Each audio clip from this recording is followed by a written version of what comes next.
Jack Sparrow est un converti musulman. Oui, la vraie histoire derrière Pirates des Caraïbes. Ah bon, toi je te raconte. Après que les Espagnols ont échoué à envahir l'Angleterre en 1588, en réponse, les Britanniques ont autorisé leurs marins à piller les navires espagnols. Et de son vrai nom, Jack Ward, il était l'un des capitaines de ces navires britanniques. Et en 1604, la guerre va prendre fin et ils vont retirer cette licence aux marins. Et beaucoup de capitaines, naturellement, vont refuser d'abandonner leurs moyens de subsistance et vont continuer sans licence et seront appelés des pirates. Alors en 1606, il va se rendre à Tunis afin de travailler pour l'Empire ottoman. Il va se montrer extrêmement compétent et sa renommée va exploser et il va devenir parmi les meilleurs, un des plus riches. Travailler pour le soldat d'élite Othman Bey. Et 4 ans plus tard, en 1610, lui et sa femme, également son équipage, vont tous se convertir à l'islam et s'installer définitivement à Tunis.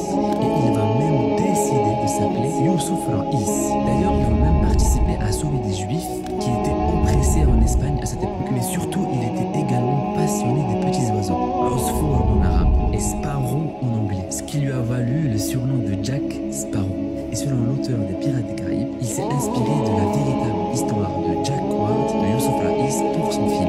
Alors, est-ce que tu le savais?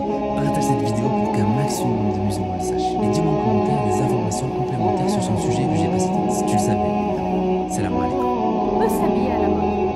Et la mode, elle doit être conforme aux règles de l'islam. Ce n'est pas à l'islam qui se conforme à la mode. Lorsqu'on porte le voile, ce voile, il doit couvrir le cou, la poitrine, et il doit aussi ne pas être transparent, ou il doit aussi être conforme à ces règles et non pas être un voile qui provoque et qui attire.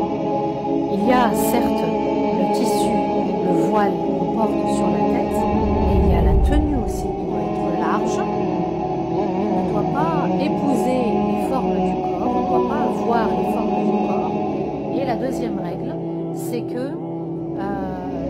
le vêtement ne doit pas être transparent, il doit être opaque.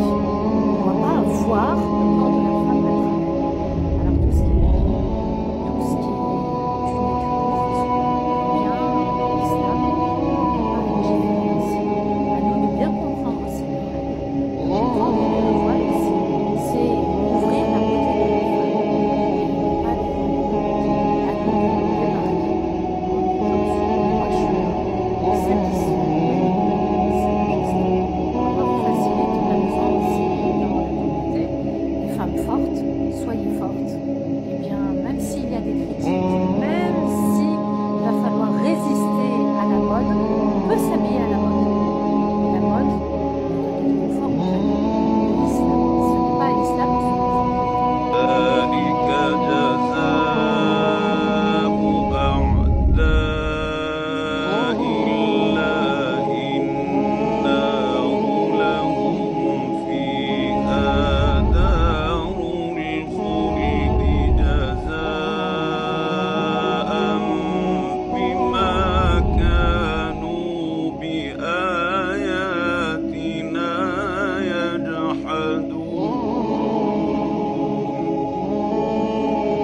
Sallallahu alayhi wa sallam nous a dit la meilleure des choses que j'ai dites, moi ainsi que les prophètes et les envoyés qui m'ont précédé, est cette parole. La ilaha illallah, wahdahu la sharika lah, lahul mulk wa lahul hamd, wa huwa ala kulli shay'in qadir. Cette journée, le jour de Arafat, répétez cette parole-là et demandez à Allah subhanahu wa ta'ala de ses bienfaits indénombrables, de ses bienfaits qui ici sont dans cette vie d'ici-bas et surtout les bienfaits de l'au-delà. Que chacun d'entre vous fasse donc attention à qui il prend comme ami. Ça c'est le conseil du prophète qui est wallahi véridique. Fais attention à tes fréquentations. Fais attention aux lieux que tu fréquentes.